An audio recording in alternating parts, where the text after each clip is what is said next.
Namaste students. Today we move on to next topic, that is a stock verification or stock in trade. Stock verification is done by actual counting or weighing and measuring of items that is in stock which is necessary to support stock value. ಅಂದರೆ stock verification ಹೇಳಿದ್ರೆ ಅಲ್ಲಿ ಗೋಡನಲ್ಲಿ ನಮ್ಮ ಲೆಕ್ಕದಲ್ಲಿ ಇರುವ ಹಾಗೆ goods ಇದೆಯಾ ಇಲ್ವಾ ಅಂತ ಚೆಕ್ ಮಾಡೋದು. Stock that is a physical verification is done by actual counting, ಅಂದರೆ ಸ್ಟಾಕ್ ಅನ್ನು ಕೌಂಟ್ ಮಾಡೋದು, ಆರ್ ವೇಯಿಂಗ್ ಅಳತೆ ಮಾಡೋದು, ಆ್ಯಂಡ್ ಮೆಷರಿಂಗ್ ಆಫ್ ಐಟಮ್ಸ್ ಅನ್ನು ಮೆಷರ್ ಮಾಡೋದು in stock which is necessary to support stock value as per ledger balance. Here methods of stock verification. Here three methods are there for the stock verification. Point number 1, periodic stock verification. Point number 2, perpetual stock verification and blend stock verification. Yes, periodic stock verification. Now what do you mean by periodic stock verification? Periodic stock verification is normally done by periodically, that is once in a or twice in a year. Periodic stock verification ಹೇಳಿದ್ರೆ ಇದನ್ನು ವರ್ಷಕ್ಕೊಮ್ಮೆ ಅಥವಾ ವರ್ಷಕ್ಕೆ 2 ಸಾರಿ stock ಅನ್ನು verify ಮಾಡುದು. ಇದಕ್ಕೆ ನಾವು periodic stock verification ಅಂತ ಹೇಳ್ತೇವೆ. ಫಿಸಿಕಲ್ ಸ್ಟಾಕ್ ವೆರಿಫಿಕೇಶನ್, ಫಿಸಿಕಲ್ ಅಲ್ಲಿ ಹೋಗಿ ಚೆಕ್ ಮಾಡುದು ಫಿಸಿಕಲಿ ಆಗಿ. Physical stock verification is normally done by the periodically, that is once or twice in a year. That system we call it as a periodic stock verification. Value of stock is determined by physical counting of the stock on a particular date. ಆ ಡೇಟಿನ ದಿವಸ ಅವರು physically ಆಗಿ count ಮಾಡ್ತಾರೆ. For example, ನಮ್ಮ ಕಾಲೇಜಲ್ಲಿ ಇವಾಗ at the end of the ಇಯರಿಗೆ ಆಗುವಾಗ ಎಷ್ಟು ಬುಕ್ಸ್ ಇದೆ, ಎಷ್ಟು ಬೆಂಚ್ ಇದೆ, ಎಷ್ಟು ಡೆಸ್ಕ್ ಇದೆ ಅಂತ ಫಿಸಿಕಲಿ ಆಗಿ ಕೌಂಟ್ ಮಾಡ್ತಾರಲ್ಲ, ಅದಕ್ಕೆ ನಾವು ಪೀರಿಯಾಡಿಕಲ್ ಸ್ಟಾಕ್ ವೆರಿಫಿಕೇಶನ್ ಅಂತ ಕರಿತೇವೆ. This is suitable only for small organisation. Periodical stock verification ಇದೆಯಲ್ಲ, ಅದು ಸಣ್ಣ ಆರ್ಗನೈಸೇಷನ್ಗೆ ಮಾತ್ರ ಸೂಟ್ ಆಗ್ತದೆ. ಯಾಕೆ ಅಂದರೆ ಅಲ್ಲಿ ಟ್ರಾನ್ಸಾಕ್ಷನ್ಸ್ ಎಲ್ಲ ಕಡಿಮೆ ಇದೆ ಅಥವಾ ಸ್ಟಾಕ್ಸ್ ಸ್ವಲ್ಪ ಕಡಿಮೆ ಇದೆ. It is not suitable for the large or big organisation. Next point, that is the perpetual stock verification. Perpetual stock verification means here also physical stock verification is spread throughout the year. ನೋಡಿ, ಇದು periodical stock verification ಹೇಳಿದ್ರೆ ವರ್ಷಕ್ಕೆ ಒಮ್ಮೆ ಅಥವಾ ವರ್ಷಕ್ಕೆ 2 ಸಾರಿ stock ಅನ್ನು physical stock verify ಮಾಡೋದು. But perpetual stock verification means that is stock verification is spread throughout the year according to the predetermined program. ನಾವು ಫಸ್ಟಿಗೆನೆ ಹೇಗೆ ಪ್ರೋಗ್ರಾಮ್ ಬರಿತೇವೆ ಆ ಮೆಥಡ್ ಅಲ್ಲಿ ನಾವು ಇಡೀ ವರ್ಷ ಕೂಡ ಸ್ಟಾಕ್ ಅನ್ನು ವೆರಿಫೈ ಮಾಡೋದು. And each item is physically examined at least once in a year. ಎಲ್ಲ ಸ್ಟಾಕ್ ಅನ್ನು ವರ್ಷಕ್ಕೊಮ್ಮೆ ಆದ್ರೂ ನಾವು ಫಿಸಿಕಲಿ ಆಗಿ ಎಕ್ಸಾಮ್ ಮಾಡ್ತೇವೆ. That method we call it as a perpetual stock verification. Perpetual stock verification means now the stock verification is spread throughout the year according to the predetermined programme. ಇಲ್ಲಿ ಅಂದರೆ ವರ್ಷಕ್ಕೊಮ್ಮೆ ಮಾಡೋದಲ್ಲ, ಇಡೀ ವರ್ಷ ಮಾಡ್ತಾನೆ ಸ್ಟಾಕ್ ವೆರಿಫಿಕೇಶನ್ ಮಾಡ್ತಾನೆ ಇರೋದು. ಫಾರ್ ಎಕ್ಸಾಂಪಲ್, ಒಂದು ತಿಂಗಳು ಪ್ರೊಡಕ್ಷನ್ ಡಿಪಾರ್ಟ್ಮೆಂಟ್ ಆದರೆ, ಒಂದು ತಿಂಗಳು ಸ್ಟೋರ್ಸ್ ಡಿಪಾರ್ಟ್ಮೆಂಟ್ ಇದು, ಒಂದು ತಿಂಗಳು ಬೇರೆ ಅದರ್ ಡಿಪಾರ್ಟ್ಮೆಂಟ್ ಇದ್ದು ಸ್ಟಾಕ್ ವೆರಿಫೈ ಮಾಡ್ತಾನೆ ಇರೋದು. That process we call it as a perpetual stock verification. During a physical verification neither the stores nor the works are to be closed. ಇಲ್ಲಿ ನಮಗೆ ಸ್ಟಾಕ್ ವೆರಿಫೈ ಮಾಡುವಾಗ ನಾವಿಲ್ಲಿ ಆಕ್ಟಿವಿಟೀಸ್ ಅನ್ನು close ಮಾಡೋದಿಲ್ಲ in the case of perpetual stock verification. But in case of periodical stock verification, in that time we close that activities and then done the periodic stock verification. But in case of perpetual stock verification, here we do not do any or close the any activities. Then surplus and shortage arising from time to time be return off after proper investigation. ಎಲ್ಲಿಯಾದ್ರೂ surplus ಅಥವಾ shortage ಇದ್ರೆ ಅದನ್ನು ಆವಾಗ ನಾವು ಬರ್ಕೊಂಡಿರ್ಬೇಕು. Next point number 3, that is a blend stock verification. Blend means ಎರಡು periodical ಮತ್ತು perpetual stock verification mix ಆಗೋದು. So that is we call it as a blend stock verification. Here stock verification is given the location but not detail about the code number or description etc. And complete the verification and only that reconcile with the stock record. ಅಂದ್ರೆ ಇದರಲ್ಲಿ complete the verification and only then reconcile stock records ಅಲ್ಲಿ ಮಾತ್ರ ರೀಕನ್ಸಿಲ್ ಮಾಡ್ತಾರಂತೆ. And it is not very popular.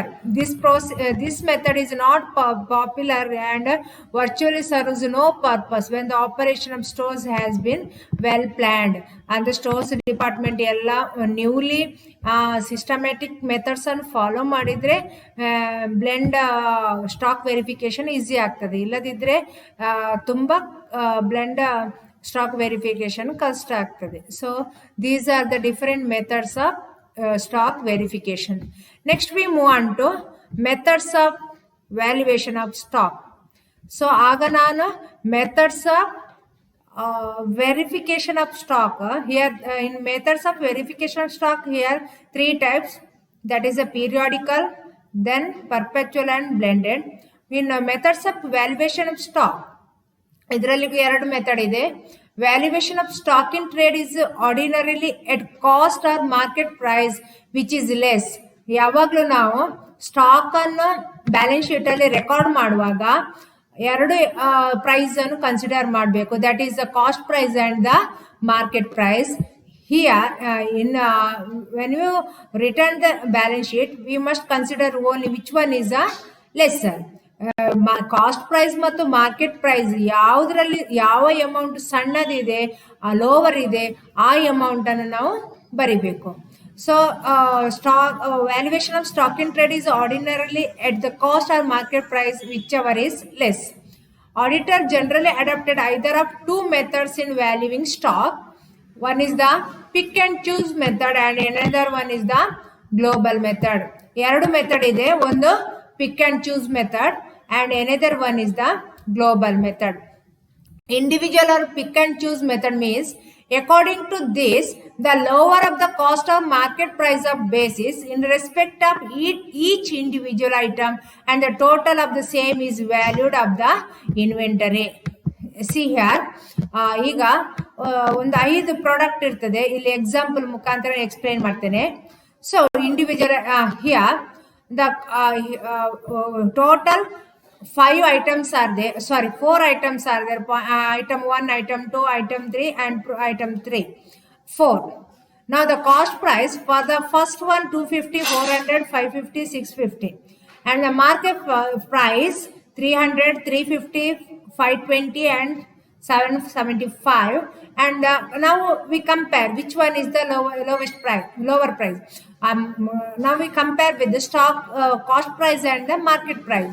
Here lowest of cost or market in here in the item 1 ಅಥವಾ first item idu now the cost price is 250 and the market price is 300. Cost price ಇದರಲ್ಲಿ ಯಾವುದು ಸಣ್ಣದು 250, so we consider as a 250. Okay, second one 400 and 350. Cost price is 400 and the market price is 350. Which one is the lower? Market price is the lower, we consider this one. And third one 550 is the cost price and 520 is the market price, so we consider 520. And the last one, that is cost price is 650 and the market price is the 775 and the lower price is that is a 650. So you see here in case of individual or pick and choose method According to this method, the lower of the cost or market price in the basis in respect of each individual and the total of the same is the value of the inventory. ಇಲ್ಲಿ first cases ಅಲ್ಲಿ individual method ಅಲ್ಲಿ ಫಸ್ಟಿಗೆ ಎಲ್ಲ ಐಟಮಿನ cost price ಮತ್ತು market price ಅನ್ನು ಬರ್ಕೊಳ್ಬೇಕು. ಬರ್ಕೊಂಡ ನಂತರ ಯಾವ್ದು lower price ಇದೆ ಅದನ್ನು ಎಂಡ್ ಕಾಲಮ್ ಅಲ್ಲಿ ಹಾಕಬೇಕು. ಅದರ ಟೋಟಲ್ ಅನ್ನು ನಾವು ಇವಾಗ ಕನ್ಸಿಡರ್ ಮಾಡಬೇಕು. So this is the individual or that is individual or pick and choose method. This is now the item the prices of that for the stock in trade, that is rupees 1750 in case of individual or choose method. ಅಂದ್ರೆ individual R choose method ಅಲ್ಲಿ ಹೇಗೆ price ಅನ್ನು find out ಮಾಡೋದು ಹೇಳಿದ್ರೆ, ಫಸ್ಟಿಗೆ cost price ಅನ್ನು consider ಮಾಡಬೇಕು, next market price ಅನ್ನು ಕನ್ಸಿಡರ್ ಮಾಡಬೇಕು. ಈಗ ಕಾಸ್ಟ್ ಪ್ರೈಸ್ ಮತ್ತು ಮಾರ್ಕೆಟ್ ಪ್ರೈಸ್ ಅನ್ನು ಕಂಪೇರ್ ಮಾಡಿ ಯಾವುದು ಇದರಲ್ಲಿ ಲೋವರ್ ಪ್ರೈಸ್ ಅದನ್ನು ತಗೊಳ್ಬೇಕು. ಅದನ್ನು ತಗೊಳ್ಳೋ ಟೋಟಲ್ ಮಾಡಿದ್ರೆ ಆವಾಗ ನಮಗೆ ಫಸ್ಟ್ ಮೆಥಡ್ ಅದು ಸಿಗ್ತದೆ. That is individual or pick and choose method ಅಲ್ಲಿ ಅಮೌಂಟ್ ಸಿಗ್ತದೆ. So that is according to this method the lower of the cost or the market price is basis in respect of each individual item and the total of the same is the value of the inventory. ಇಲ್ಲಿಗ inventory value ಎಷ್ಟು? In this example inventory value is 1770. ಅಂದ್ರೆ cost price ಮತ್ತು market price ಅನ್ನು compare ಮಾಡಿ ಯಾವ price lower ಇದೆ ಅದನ್ನು ತಕೊಂಡು ಟೋಟಲ್ ಮಾಡೋದಕ್ಕೆ individual or pick and choose method ಅಂತ ಹೇಳ್ತೇವೆ. Next point that is the global method. Under this method first the cost of all items is determined and aggregated. ಅಂದ್ರೆ ಈಗ ನಾವೀಗ ಈ ಎಕ್ಸಾಂಪಲ್ ಅಲ್ಲಿ ಎಷ್ಟು ಥಿಂಗ್ಸ್ ಪ್ರಾಡಕ್ಟ್ ತಗೊಂಡಿದ್ದೇವೆ? 4 ರಾ ಮೆಟೀರಿಯಲ್ ಅನ್ನು ತಗೊಂಡಿದ್ದೇವೆ, ಸ್ಟಾಕ್ ಅನ್ನು ತಗೊಂಡಿದ್ದೇವೆ. Stock 1, stock 2, stock 3 and stock 4. ಇವಾಗ ಈ ಗ್ಲೋಬಲ್ ಮೆಥಡ್ ಅಲ್ಲಿ ಏನ್ ಮಾಡ್ಬೇಕಂದ್ರೆ ಫಸ್ಟಿಗೆ ಎಲ್ಲ ಕಾಸ್ಟ್ ಪ್ರೈಸ್ ಅನ್ನು ತಗೊಳ್ಬೇಕು, ಅದರ ಟೋಟಲ್ ಅನ್ನು ಮಾಡಬೇಕು. ಸೆಕೆಂಡ್ ಸ್ಟೆಪ್ ಏನ್ ಮಾಡ್ಬೇಕಂದ್ರೆ then the market price of the all the items. ನಂತರ ನಾವು ಮಾರ್ಕೆಟ್ ಐಟಮ್ ಅನ್ನು ತಗೊಂಡು ಈಸ್ ಎಸರ್ಟೈನ್ ಅಂಡ್ ಅಗ್ರಿಗೇಟೆಡ್, ಅದರ ಟೋಟಲ್ ಅನ್ನು ಮಾಡಬೇಕು. ಫಸ್ಟಿಗೆ ಕಾಸ್ಟ್ ಪ್ರೈಸಿನ ಟೋಟಲ್ ಅನ್ನು ಮಾಡಬೇಕು, ಆ ನಂತರ ಎಲ್ಲ ಸ್ಟಾಕ್ ಐಟಮಿನ ಮಾರ್ಕೆಟ್ ಪ್ರೈಸ್ ಅನ್ನು ಬರೆದು ಅದರ ಟೋಟಲ್ ಅನ್ನು ಮಾಡಬೇಕು. ನೆಕ್ಸ್ಟ್ ಏನ್ ಮಾಡ್ಬೇಕಂತಂದ್ರೆ the lower of these two valuations is the value of stock. ಈಗ ನಾವು ಟೋಟಲ್ ಮಾಡಿದ ನಂತರ ಕಾಸ್ಟ್ ಪ್ರೈಸ್ ಎಷ್ಟು ಬಂತು? 1850, that is the cost price ಅಲ್ಲಿ ಬಂತು. Market price is 1945. ಇದರಲ್ಲಿ ಯಾವುದು ಕಡಿಮೆ value?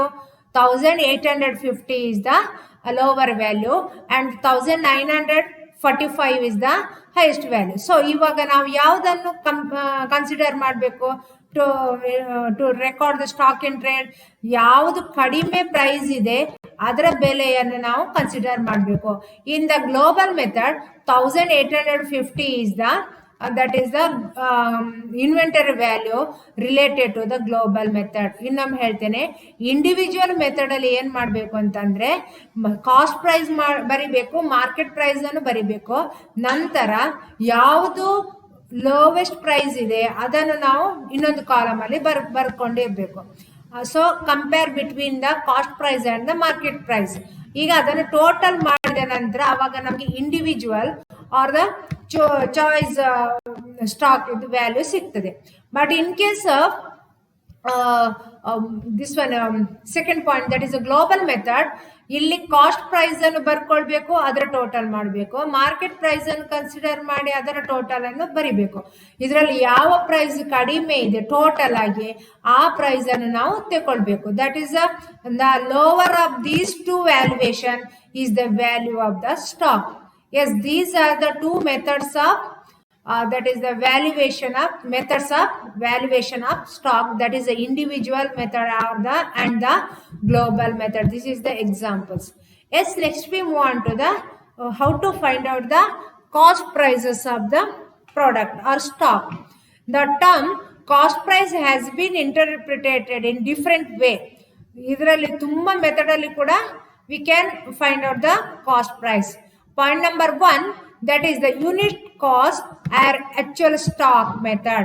Under this method, each article or each batch of goods is valued at that individual cost. ಇಲ್ಲಿ ನೋಡಿ ಈ ಎಕ್ಸಾಂಪಲ್ ತಗೊಳ್ಳಿ. ಈ first method that is a unit cost method ಹೇಳಿದ್ರೆ, ಈಗ first item stock item number 1 ಇದು cost price ಎಷ್ಟು 250 rupees. So ನಾವು ಅದನ್ನು ಇಂಡಿವಿಜುವಲ್ ಆಗಿ ಪ್ರೈಸ್ ಅನ್ನು ತಗೊಳ್ಳೋದಕ್ಕೆ ನಾವು that is unit cost or actual stock method ಅಂತ ಹೇಳ್ತೇವೆ.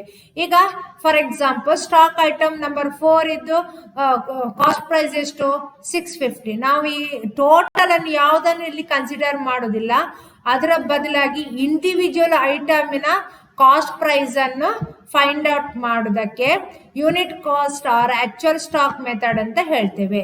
Second point, that is second point,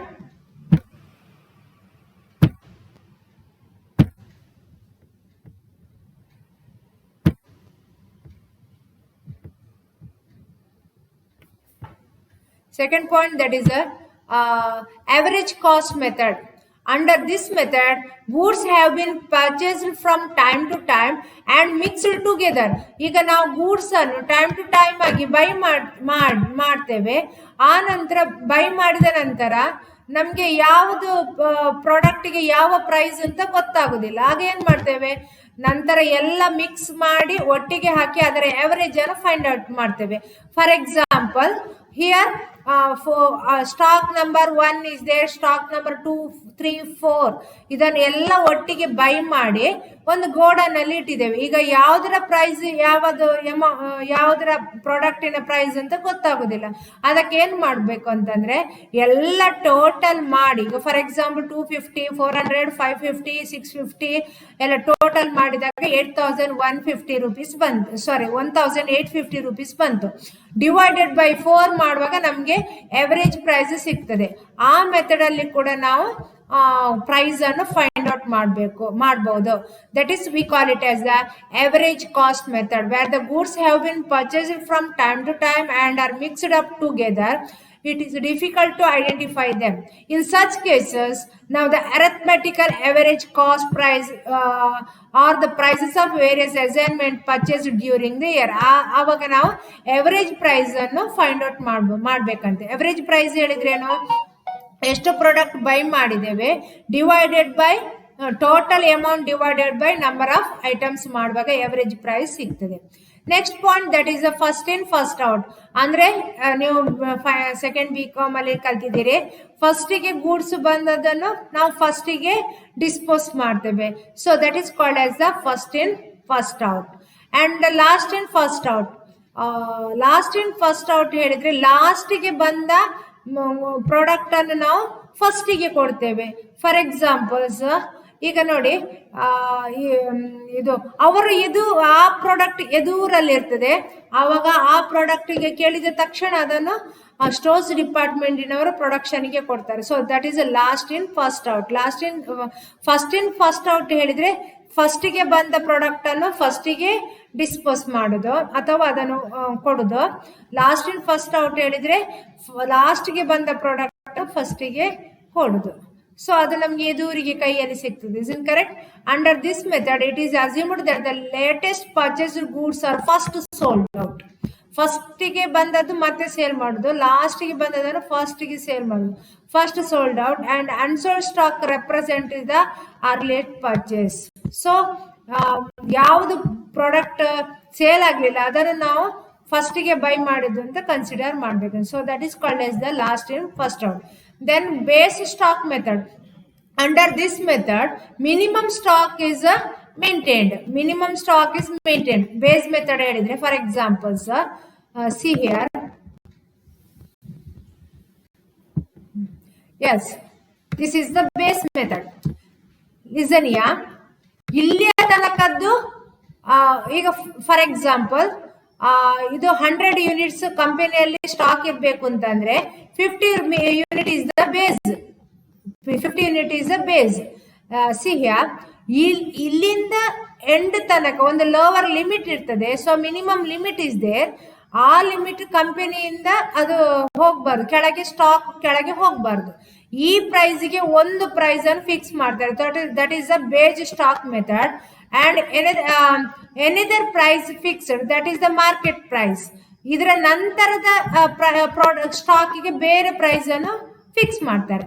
ಈಗ ಬೇಸ್ ಹೇಳಿದ್ರೆ ಒಂದು ಕಂಪನಿಯಲ್ಲಿ ಲೆವೆಲ್ ಅನ್ನು ಫಿಕ್ಸ್ ಮಾಡ್ತಾರೆ. So that is the base price. ಇದೆಲ್ಲ ಬೇಸ್ ಪ್ರೈಸ್ ಅಲ್ಲಿ ಮಾಡ್ತಾರೆ. This method is also known as minimum stock method or the normal stock method. Under this method, certain minimum quantity of stock is always carried by concern. ಅಂದ್ರೆ ಇಷ್ಟು minimum stock ಇದೆಲ್ಲ ಅದನ್ನು maintain ಮಾಡ್ತಾನೆ ಇರಬೇಕು. Certain minimum quantity of stock is always carried by concern as A base stock. And this stock is valid at a fixed normal long period. ಇದರಿಂದ ಕೆಳಗೆ ಬರ್ಲಿಕ್ಕೇನೆ ಇಲ್ಲ. ಈಗ ಫಾರ್ ಎಕ್ಸಾಂಪಲ್, ಕೆಲವು ಮನೆಯಲ್ಲಿ ನೋಡಿ ಅಕ್ಕಿ ಸ್ಟಾಕ್ ಮಾಡಿ ಇಟ್ಕೊಳ್ತಾರೆ, ಅವರೊಂದು ಬೇಸ್ ಇಟ್ಕೊಳ್ತಾರೆ. ಅದರಿಂದ ಕಡಿಮೆ ಬಂದ ತಕ್ಷಣ ಹೇಳ್ತಾರೆ ಮನೆಯಲ್ಲಿ ಅಕ್ಕಿ ಮುಗ್ದಿದೆ ಅಂತ. ಆಕ್ಚುಲಿ ಅವರಿಗೆ ಅಕ್ಕಿ ಮುಗ್ದಿರುವುದಿಲ್ಲ, ಕರೆಕ್ಟ್ ಅಲ್ಲ? ಸೊ ಆ ಒಂದು ಲೆವೆಲ್ ಇರ್ತದಲ್ಲ, minimum level, that so that is called as a fixed normal long period price. And the quantity in excess of minimum or base stock is valid at cost price or the market price. ಇದಕ್ಕೆ ಒಂದು price ಅನ್ನು fix ಮಾಡ್ತಾರೆ ಮತ್ತು ಅದರ ಮೇಲೆ ಬೇಸಿನ ಸ್ಟಾಕಿನ ಮೇಲೆ ಇದಕ್ಕೆ ಬೇರೆನೆ price ಅನ್ನು ಫಿಕ್ಸ್ ಮಾಡ್ತಾರೆ. ಸೊ ಇದಕ್ಕೆ ನಾವು ಬೇಸ್ ಸ್ಟಾಕ್ ಮೆಥಡ್ ಇದು ಪ್ರೈಸ್ ಅನ್ನು ಫಿಕ್ಸ್ ಮಾಡ್ತೇವೆ. ಇದಕ್ಕೆ ಕಾಸ್ಟ್ ಪ್ರೈಸ್ ಅಥವಾ ಮಾರ್ಕೆಟ್ ಪ್ರೈಸ್ ಅನ್ನು ಫಿಕ್ಸ್ ಮಾಡ್ತೇವೆ. So that is called as the base stock method. Another one is the standard stock method. Under this method, stock is valued at some predetermined cost per unit, which is known as standard cost. Now, ಯಾವುದೇ ಒಂದು ಪ್ರಾಡಕ್ಟಿಗೆ ಫಸ್ಟಿಗೆನೆ ಆ cost ಅನ್ನು fix ಮಾಡೋದಕ್ಕೆ, fix ಮಾಡಿ ಅದನ್ನು set ಮಾಡಿ ಇಟ್ಕೊಳ್ಳೋದಕ್ಕೆ standard cost method ಹೇಳ್ತೇವೆ.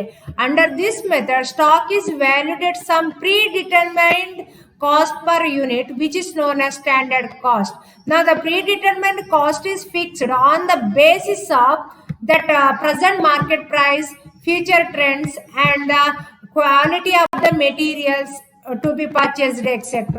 ನಾವು ಯಾವುದೇ ಒಂದು ಪ್ರೈಸ್, ಸ್ಟ್ಯಾಂಡರ್ಡ್ ಪ್ರೈಸ್ ಅನ್ನು ಫಿಕ್ಸ್ ಮಾಡಬೇಕಾದ್ರೆ ಈ ಎಲ್ಲ ಪಾಯಿಂಟ್ ಅನ್ನು ಕನ್ಸಿಡರ್ ಮಾಡಬೇಕು. That is the quality of the materials and that present market price and the future trends and etc. considered to fix the standard cost price. Standard price ಅನ್ನು ಹೇಗೆ, cost ಅನ್ನು ಹೇಗೆ fix ಮಾಡೋದಂತಂದ್ರೆ, ನಾವು ಯಾವುದೇ ಒಂದು ಸ್ಟಾಕಿನ ವ್ಯಾಲ್ಯೂವನ್ನು ಫೈಂಡ್ ಔಟ್ ಮಾಡುವ ಮೊದಲೇ ಒಂದು ಪ್ರೈಸ್ ಅನ್ನು ಫಿಕ್ಸ್ ಮಾಡ್ತೇವೆ. ಆ ಪ್ರೈಸ್ ಅನ್ನು ಫಿಕ್ಸ್ ಮಾಡುವಾಗ ಕ್ವಾಲಿಟಿ ಆಫ್ ದ ಮೆಟೀರಿಯಲ್ ಅನ್ನು ಕನ್ಸಿಡರ್ ಮಾಡಬೇಕು, ದೆನ್ ಮಾರ್ಕೆಟ್ ಪ್ರೈಸ್ ಅನ್ನು ಕೂಡ ಕನ್ಸಿಡರ್ ಮಾಡಬೇಕು, ಮತ್ತೆ ಮಾರ್ಕೆಟ್ ಟ್ರೆಂಡ್ ಅನ್ನು ಕೂಡ ಕನ್ಸಿಡರ್ ಮಾಡಬೇಕು. Yes, these are the different types of cost price, find out the cost price. Next one, auditor's duty in regard to valuation of the stock. The auditor should see that the goods have been properly valued. Auditor ಏನ್ ಮಾಡ್ಬೇಕಂದ್ರೆ ಫಸ್ಟಿಗೆ ಎಲ್ಲಾ ಸ್ಟಾಕಿನ ಅಥವಾ ಗೂಡ್ಸಿನ value ಅನ್ನು proper ಆಗಿ value ಮಾಡಿದಾರ ಇಲ್ವಾ ಅಂತ ಚೆಕ್ ಮಾಡಬೇಕು. Auditor should see that the goods have been properly valued. For this purpose he must satisfy himself that the principles of valuation of stock have been followed year after year. ಅದು valuation of ಸ್ಟಾಕಿಗೆ ಕೆಲವೆಲ್ಲ principles ಅಥವಾ ನಿಯಮ ಇದೆ, ಅದನ್ನು follow ಮಾಡಿದಾರೆ ಇಲ್ವಾ ಅಂತ check ಮಾಡಬೇಕು. he should see that the calculation, addition and casting in the cost sheet are correct. ಈಗ ಕ್ಲೈಂಟ್ನವರು ಕಾಸ್ಟ್ ಶೀಟ್ ಮಾಡ್ತಾರೆ, ಆ ಕಾಸ್ಟ್ ಶೀಟ್ ಅಲ್ಲಿ ಕ್ಯಾಲ್ಕುಲೇಷನ್, ಎಡಿಷನ್ಸ್ ಅಥವಾ ಅದನ್ನು ಡಿವೈಡ್ ಮಾಡಿದ್ದೆಲ್ಲ ಕರೆಕ್ಟ್ ಇದೆಯಾ ಅಂತ ಚೆಕ್ ಮಾಡಬೇಕು. he should see that proper provision has been made for the depreciation of the damages or out of fashion stocks etc. ಯಾವುದೇ ಒಂದು ಸ್ಟಾಕ್ ಡಿಪ್ರಿಷಿಯೇಷನ್ ಆಗೋದಕ್ಕೆ ಅಥವಾ ಅಬ್ಸೊಲೇಟ್ ಆಗೋದಕ್ಕೆ ಅಥವಾ ಔಟ್ ಆಫ್ ಫ್ಯಾಷನ್ ಆಗೋದಕ್ಕೆ ಏನಾದರೂ ಪ್ರೊವಿಷನ್ ಇಟ್ಟಿದ್ದಾರಾ ಇಲ್ವಾ ಅಂತ ನೋಡ್ಕೊಳ್ಬೇಕಂತೆ. he should see that the same basis of valuation has been followed year after year for comparison of the profit of the different year. ಅಂದ್ರೆ ಅಕೌಂಟಿಂಗ್ ರೂಲ್ ಏನು ಹೇಳ್ತದೆ ಅಂತಂದ್ರೆ, ಒಂದು ವರ್ಷ ಯಾವ ರೂಲ್ ಅನ್ನು ಫಾಲೋ ಮಾಡಿದ್ದಾರೆ ಅದೇ ರೂಲ್ ಅನ್ನು ಅಥವಾ ಪ್ರಿನ್ಸಿಪಲ್ಸ್ ಅನ್ನು ಇಯರ್ ಬೈ ಇಯರ್ ಫಾಲೋ ಮಾಡಬೇಕು. ಹಾಗೇನೆ ಇಲ್ಲಿ ಸೇಮ್ ಬೇಸಿಸ್ ಆಫ್ ವ್ಯಾಲ್ಯೂಯೇಷನ್ ಅನ್ನು ಫಾಲೋ ಮಾಡಿದಾರ ಅಂತ ಚೆಕ್ ಮಾಡಬೇಕು. ಯಾಕೆ ಅಂದ್ರೆ ನಾವು ಬೇರೆ ಬೇರೆ ಮೆಥಡ್ ಅಲ್ಲಿ ಮಾಡ್ಲಿಕ್ಕೆ ಹೋದ್ರೆ ಪ್ರಾಫಿಟ್ ಬೇರೆ ಬೇರೆ ಬರ್ತದೆ. ಸೊ ಅದನ್ನು ಫೈಂಡ್ ಔಟ್ ಮಾಡಲಿಕ್ಕೆ he should see that the same basis of valuation has been followed year after year. Then he should see that the stock sheets are duly signed by the responsible officer. Stock sheet ಮಾಡ್ತಾರೆ, ಅದಕ್ಕೆ responsible person sign ಮಾಡಿದ್ದಾರೆ ಇಲ್ವಾ ಅಂತ ಕೂಡ ನೋಡ್ಕೊಳ್ಬೇಕಂತೆ. he should see that the goods with the consignee or the branches or the agents are included in the stock. Auditor check ಮಾಡಬೇಕು. ಕೆಲವು ಸರಿ goods ಅನ್ನು ಕನ್ಸೈನಿಗೆ ಕೊಟ್ಟಿರ್ತಾರೆ ಅಥವಾ ಬೇರೆ ಬ್ರಾಂಚಸ್ ಅಲ್ಲಿ ಇದೆ ಅಥವಾ ಏಜೆನ್ಸಿಗೆ ಕೊಟ್ಟಿರ್ತಾರೆ. ಆ ಗೂಡ್ಸ್ ಅನ್ನು ಕೂಡ ಇವರು ಸ್ಟಾಕಿಗೆ ಇನ್ಕ್ಲೂಡ್ ಮಾಡಿದ್ದಾರೆ ಇಲ್ವಾ ಅಂತ ಚೆಕ್ ಮಾಡಬೇಕು. Next he should compare the stock sheet of the current year with the previous year. Current year stock sheet ಮತ್ತು ಪ್ರೀವಿಯಸ್ ಇಯರ್ ಇದು ಸ್ಟಾಕ್ ಶೀಟ್ ಅನ್ನು ಕಂಪೇರ್ ಮಾಡಬೇಕು. he should compare the stock sheet of the current year with that of the previous year, and if there is any considerable differences then he should enquire about the same. ತುಂಬಾ difference ಕಂಡ್ರೆ previous ಇಯರ್ಗೆ ಮತ್ತು current year ಇದ್ದು stock sheet ಏನಾದರೂ ತುಂಬಾ difference ಕಂಡ್ರೆ ಅದರ ಬಗ್ಗೆ enquiry ಮಾಡಬೇಕಂತೆ. Then he should examine the purchase and sales book, purchase returns and sales returns books and the stock book for the last 1 week. ಈಗ ಆಡಿಟರ್ ಈ ಬುಕ್ಸ್ ಅನ್ನು ಕೂಡ ಎಕ್ಸಾಮ್ ಮಾಡಬೇಕು ಅಥವಾ ಚೆಕ್ ಮಾಡಬೇಕು. That is purchase book, sales book, purchase return, sales returns book etcetera for the last week or in order to ascertain the goods purchased and sold before the close of the financial year that have been properly recorded in the books etc. Auditor ಇದನ್ನು ಕೂಡ check ಮಾಡಬೇಕು. ಎಲ್ಲ purchase ಮತ್ತು sales related books ಅನ್ನೆಲ್ಲ check ಮಾಡಬೇಕು. ಅವ್ರು correct ಆಗಿ stock ಸರಿಯಾಗಿ maintain ಮಾಡಿದಾರ ಇಲ್ವಾ ಅಂತ. Yes, these are the points related to the auditor's duty in regard to the valuation of stock in trade. Yes, next we move on to the sundry debtors. What are the points to be taken into mind while auditing the sundry debtors or verifying the sundry debtors? For point number 1, he should see that the book debt as disclosed in the balance sheet are recovered. Balance sheet ಅಲ್ಲಿ book debt ಹೇಳಿದ್ರೆ debtors ಅಷ್ಟು ಬರ್ದಿದ್ದು ಅದು recovery ಆಗಿದೆ, recoverable R not, ಅದನ್ನು ಫಸ್ಟಿಗೆ check ಮಾಡಬೇಕು. he should see that the book debt as disclosed in the balance sheet are recoverable ಆಗ್ಬೋದಾ ಅಂತ ಫಸ್ಟಿಗೆ ಚೆಕ್ ಮಾಡಬೇಕು. he should obtain and examine the schedule of book debts. ಇವನೀಗ book debts ಅನ್ನು check ಮಾಡಿ ನಂತರ ಅದರ ರೆಸ್ಪಾನ್ಸಿಬಲ್ ಪರ್ಸನ್ ಇದು ಸಿಗ್ನೇಚರ್ ಇದೆಯಾ ಅಂತ ಚೆಕ್ ಮಾಡಬೇಕು. he should obtain and examine the schedule of the book dates and duly signed by some responsible officials containing the name of the debtors and the debts due by them etc. ಈಗ auditor ಏನ್ ಮಾಡಬೇಕು ಅಂತಂದ್ರೆ book debts ಅನ್ನು check ಮಾಡಬೇಕು. ಆ book dates ಹೇಳಿದ್ರೆ sundry ಡೇಟರ್ಸ್ check ಮಾಡುವಾಗ ಅದರಲ್ಲಿ ರೆಸ್ಪಾನ್ಸಿಬಲ್ ಪರ್ಸನ್ ಇದು ಅದು ಅಫಿಷಿಯಲ್ ಇದು ಸಿಗ್ನೇಚರ್ ಮತ್ತು ಸಿಗ್ನೇಚರ್ ಇದೆಯಾ ಅಂತ ನೋಡಬೇಕು. ಮತ್ತು ಡೆಟ್ಟರಿನ ನೇಮ್ಸ್ ಮತ್ತು ಅದು ಡ್ಯೂ ಡೇಟ್ ಯಾವಾಗ ಅಂತ ಕೂಡ ಚೆಕ್ ಮಾಡಬೇಕು. he should check the schedule of balance of debtors with the sales ledger balance. Sales book ಅಲ್ಲಿ ಇರ್ತದೆ. ಈಗ ನಾವು ಗೂಡ್ಸ್ ಅನ್ನು ಕ್ರೆಡಿಟಿಗೆ ಸೇಲ್ ಮಾಡಿದ್ರೆ ಆವಾಗ ಅವ್ರು ನಮಗೆ ಡೆಟ್ಟರ್ ಆಗ್ತದೆ. ಆಗ ಎರಡು ಬುಕ್ಕಲ್ಲಿ ಕೂಡ ಇರ್ತದೆ, ಸೇಲ್ಸ್ ಲೆಡ್ಜರ್ ಬುಕ್ಕಲ್ಲಿ ಕೂಡ ಇರ್ತದೆ, ಡೆಟ್ಟರ್ಸ್ ಬುಕ್ಕಲ್ಲಿ ಕೂಡ ಇರ್ತದೆ.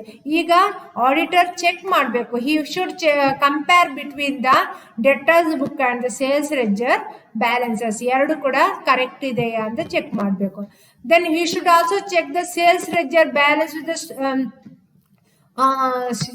Sales book, sales return book, cash book, bills receivable book etcetera.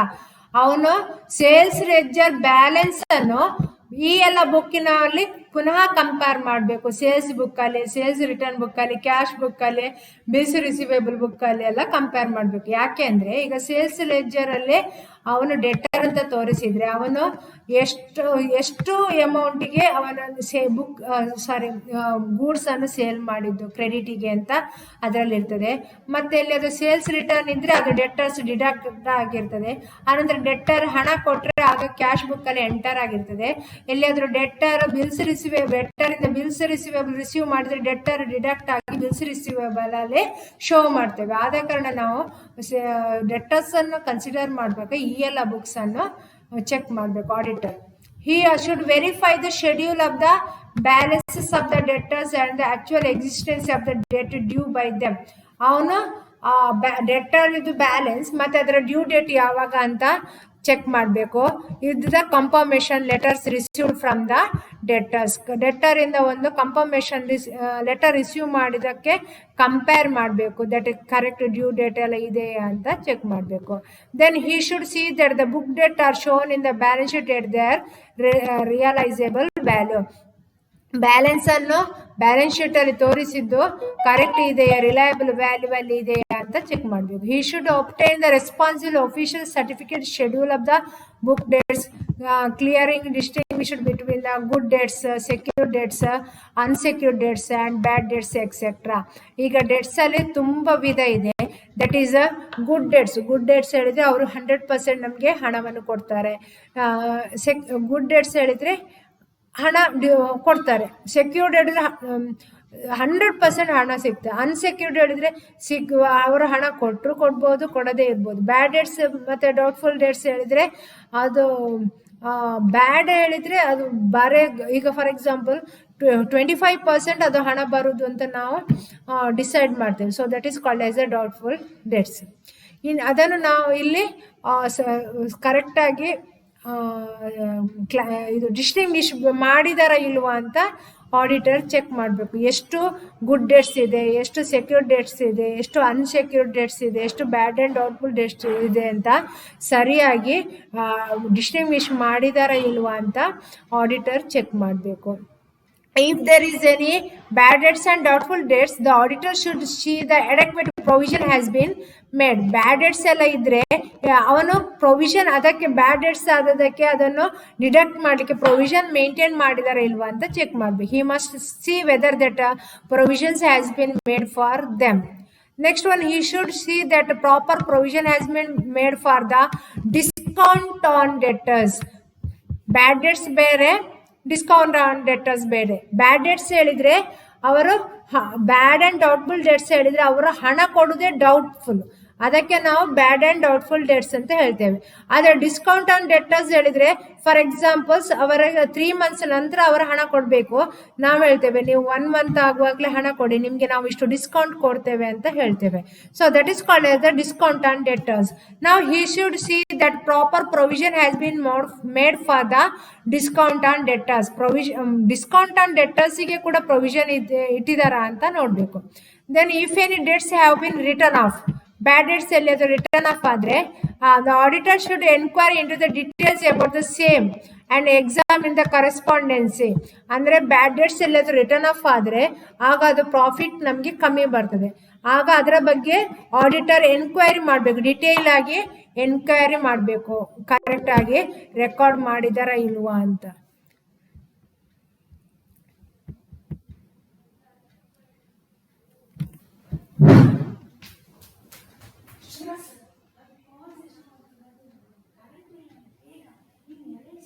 has been paid.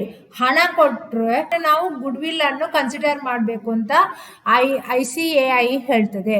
That is according to the Indian standard auditing practices issued by the ICAI, goodwill is generally brought into account into the books of account only when some consideration in money or the money's worth has been paid for it.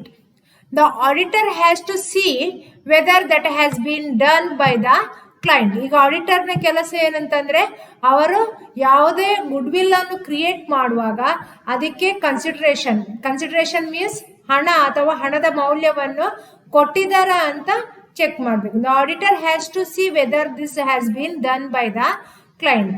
Point number 2, where the goodwill account has been raised in the books of account by the client himself by revaluation of the asset.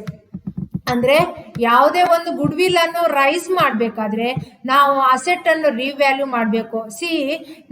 Second BCom ಅಲ್ಲಿ ನೀವು ಕಲ್ತಿರ್ಬೋದು, partnership firm ಅಲ್ಲೆಲ್ಲ good will rice ಆದಾಗ ಏನ್ ಮಾಡ್ತೇವೆ ನಾವು asset ಅನ್ನು revalue ಮಾಡ್ತೇವೆ. So revaluation of asset in is business. The auditors should examine the basis on which asset has been revalued. ಇಲ್ಲಿ ಆಡಿಟರ್ನ ಕೆಲಸ ಅಂತಂದ್ರೆ ಅವರು ಯಾವ ಬೇಸಿಸ್ ಅಲ್ಲಿ ಅಸೆಟ್ ಅನ್ನು ರಿವ್ಯಾಲ್ಯೂ ಮಾಡಿದ್ದಾರೆ ಅಂತ ಚೆಕ್ ಮಾಡಬೇಕು. And satisfy himself that the amount of good will brought in account is fair and proper. Correct ಆಗಿ ಅವರು ಅಮೌಂಟ್ ಅನ್ನು ಫೇರ್ ಆ್ಯಂಡ್ ಪ್ರಾಪರ್ ಆಗಿ ಬರ್ದಿದ್ದಾರೆ ಅಂತ ನೋಡ್ಬೇಕು. For example, actually good will 5,000 ಇದೆ, ಬಟ್ ಇವರು ಸುಮ್ಮನೆ 50,000 ಅಂತ ಬರ್ದಿದ್ದಾರೆ. ಹಾಗೆಲ್ಲ ಬರೀಲಿಕ್ಕಿಲ್ಲ. ರಿಯಲಿ ಅಲ್ಲಿ ಅಷ್ಟು ಕ್ರಿಯೇಟ್ ಆಗಿದೆ ಅಂತ ಚೆಕ್ ಮಾಡಿದ ನಂತರ ಆಡಿಟರಿಗೆ ಸ್ಯಾಟಿಸ್ಫ್ಯಾಕ್ಷನ್ ಆದರೆ ಮಾತ್ರ ಅವನು ಅದನ್ನು ಒಪ್ಕೊಳ್ಬೇಕು, ಇಲ್ಲದಿದ್ರೆ ಅದು ಕರೆಕ್ಟ್ ಇಲ್ಲ ಅಂತ ಹೇಳ್ಬೋದು. Next point, the amount of good will is created in the books of account of partnership from he should see verify the auditors by the referring the partnership deed. Partnership deed ಅಲ್ಲಿ ಆ information ಕೊಟ್ಟಿದಾರ ಇಲ್ವಾ ಅಂತ ನೋಡ್ಬೇಕು. Partnership firm ಅಲ್ಲಿ ನೀವು good will ಅನ್ನು create ಮಾಡಿದ್ರೆ ಆಗ ಆ ಗುಡ್ ವಿಲ್ ಕ್ರಿಯೇಟ್ ಇದ್ದು ಇನ್ಫಾರ್ಮೇಶನ್ ಪಾರ್ಟ್ನರ್ಶಿಪ್ ಡೀಡ್ ಅಲ್ಲಿ ಇದೆಯಾ ಅಂತ ಚೆಕ್ ಮಾಡಬೇಕು. Next point, the auditor cannot interfere the valuation of goodwill. ಯಾವುದೇ ಕಾರಣಕ್ಕೆ ಕೂಡ ಗುಡ್ ವಿಲ್ ವ್ಯಾಲ್ಯೂಯೇಷನ್ ಮಾಡಲಿಕ್ಕೆ ಆಡಿಟರ್ ಇಂಟರ್ಫಿಯರ್ ಆಗಬಾರ್ದು. Cannot interfere in the valuation of goodwill. He can advise to the management. ಅವನ advise ಮಾತ್ರ ಮ್ಯಾನೇಜ್ಮೆಂಟ್ಗೆ ಮಾಡ್ಬೋದು the valuation of the goodwill. Auditor cannot interfere in the valuation of goodwill. He can advise to the management on the valuation of the goodwill. In case the auditor is satisfied as to the genuineness of the goodwill account, he should carefully ascertain the period over which the amount goodwill should be written off. In case of auditor is satisfied as to genuineness of the goodwill account, ಅವನಿಗೆ ಅದರ ಬಗ್ಗೆ satisfaction ಆದರೆ he should carefully ascertain the period over which the amount of the goodwill should be written off. goodwill ಹೇಗೆ written off ಮಾಡೋದು ಅಂತ ಅವನು clear ಆಗಿ careful ಆಗಿ ಚೆಕ್ ಮಾಡಬೇಕಂತೆ. Yes, these are the points to be taken while auditing the or verifying the goodwill. Next point, that is the verification of sundry debtors. ಅಲ್ಲಿ sundry creditors. Sundry ಡೆಟರ್ಸ್ಗೆ ಯಾವುದೆಲ್ಲ points ಅನ್ನು consider ಮಾಡಿದ್ದೇವೆ, same points ಅನ್ನು sundry ಕ್ರೆಡಿಟರ್ಸ್ಗೆ ಕೂಡ consider ಮಾಡಬೇಕು. The auditor should remember the following points while verifying the sundry creditors. He should obtain the schedule of creditors. Creditors in a schedule ಅನ್ನು obtain ಮಾಡಬೇಕು from the client and verify whether the schedule contains all the creditors. ಆ schedule ಅಲ್ಲಿ ಎಲ್ಲ creditors ಇದೆಯಾ ಅಂತ check ಮಾಡಬೇಕು. Then he should schedule the creditors with reference to the balances of the ledger account in the creditors ledger. Creditors ledger ಅಲ್ಲಿ correct ಆಗಿ creditors ಇದು ಎಲ್ಲವರ ಹೆಸರು ಕೂಡ ಇದೆಯಾ ಅಂತ ಕೂಡ ಚೆಕ್ ಮಾಡಬೇಕು. He should also obtain the confirmation statement from the creditors to check the accuracy of the creditors ledgers.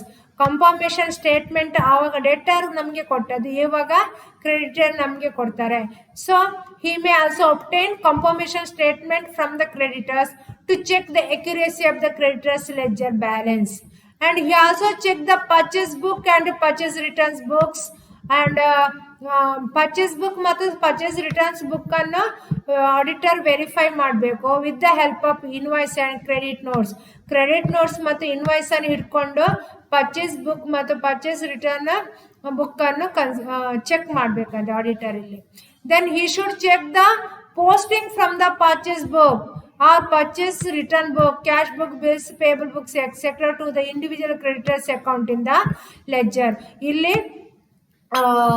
Purchase book, purchase return book, cash book ಮತ್ತು bills payable books etcetera clear ಆಗಿ correct ಆಗಿ individual ಆಗಿ creditors ಅಕೌಂಟ್ಗೆ transfer ಆಗಿದೆಯಾ, correct amount transfer ಆಗಿದೆಯಾ creditors ಅಕೌಂಟಿಂದ ಅಂತ check ಮಾಡಬೇಕು.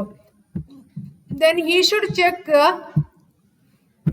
goods inward book. He also check goods inward book, ensure that the goods purchased during there have been actually received. Goods inward book ಅನ್ನು ಕೂಡ auditor check ಮಾಡಬೇಕು. That is duly recorded in the purchase book. ಎಲ್ಲ by ಮಾಡಿದ goods inward ಆದ book purchase book ಅಲ್ಲಿ ಇದೆಯಾ ಅಂತ check ಮಾಡಬೇಕು. ಡೆಟರ್ಸಿಗೆ ಆಗುವಾಗ ಸೇಲ್ಸ್ ಬುಕ್ ಅನ್ನು ರೆಫರ್ ಮಾಡಬೇಕು ಅಥವಾ ವೆರಿಫೈ ಮಾಡಬೇಕು. ಕ್ರೆಡಿಟರ್ಸಿಗೆ ಆಗುವಾಗ ಪರ್ಚೇಸ್ ಬುಕ್ ಅನ್ನು ವೆರಿಫೈ ಮಾಡಬೇಕು. If there is any provision for the following discount, creditors discount ಕೊಡೋದಿದ್ರೆ the auditor should check whether that has been followed uniformly or not. Creditor ನಮಗೆ ಡಿಸ್ಕೌಂಟ್ ಕೊಟ್ಟರೆ ಯೂನಿಫಾರ್ಮ್ ಆಗಿ ಅದನ್ನು ನಾವು ಫಾಲೋ ಮಾಡ್ತಾ ಇದ್ದೇವಾ ಇಲ್ವಾ ಅಂತ ಆಡಿಟರ್ ಚೆಕ್ ಮಾಡಬೇಕು. ಡೆಟರ್ಸಿಗೆ ಡಿಸ್ಕೌಂಟ್ ಕೊಡೋದು ಕಂಪನಿಯವರು ಯಾರು ಗೂಡ್ಸನ್ನು ಬೈ ಮಾಡಿದ್ದಾರೆ ಅವರಿಗೆ.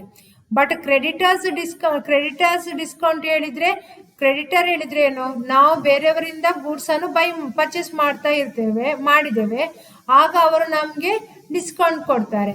ಆವಾಗ provision for the following discount on creditors of the auditor should check whether it has been followed uniformly or not. Yes, these are the points to be taken into mind while auditing or verifying the sundry debtors.